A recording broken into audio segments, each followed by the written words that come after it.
Hello and welcome back to another in-depth weather video. Today we're going to be talking about flooding rains that will be moving from Texas and eventually into most of the eastern part of the country throughout the next few days. So if you like this video, make sure to like, comment, subscribe, and hit the bell.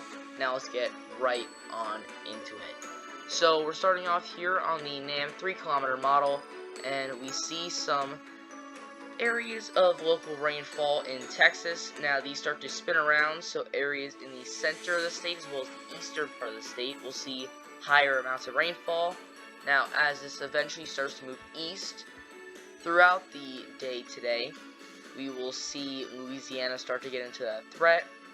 Now all of this starts to move to the north and east, and most of this is right along a warm front as well as just a disturbance here, but eventually all of this moves to the northeast, and through the Mississippi and Ohio River valleys is where this was going to be the heaviest, and then in the northeast things start to kind of quiet down a little bit as the storm starts to weaken a little bit, but it is a pretty decent amount of rain in some spots. So we do have these areas of at least an inch in those pinks, and we do have a lot of the maroons here as well, which is over 2 inches.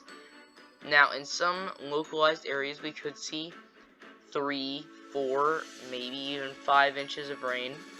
Now some of these areas don't really need it, like the southeast. The southeast has been flooded by rain, but then you have areas such as parts of the northeast, maybe parts of the Great Lakes, that could definitely use the rain.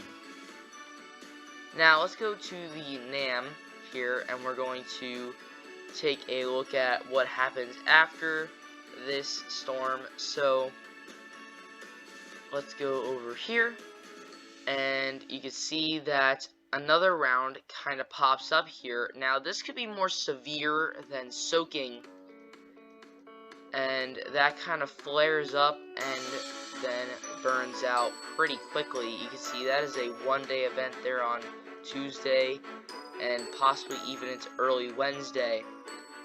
And if we add up all of that, we get a pretty serious amount of rainfall, especially in the southeast. Now these numbers are toned down a little bit from the localized amounts, but it's still showing 4+ inches, which is insane. So we have a soaker here that we gotta watch, and maybe even some flooding in the future. But that's all I have for today. Thank you guys for watching. I will see you guys next time.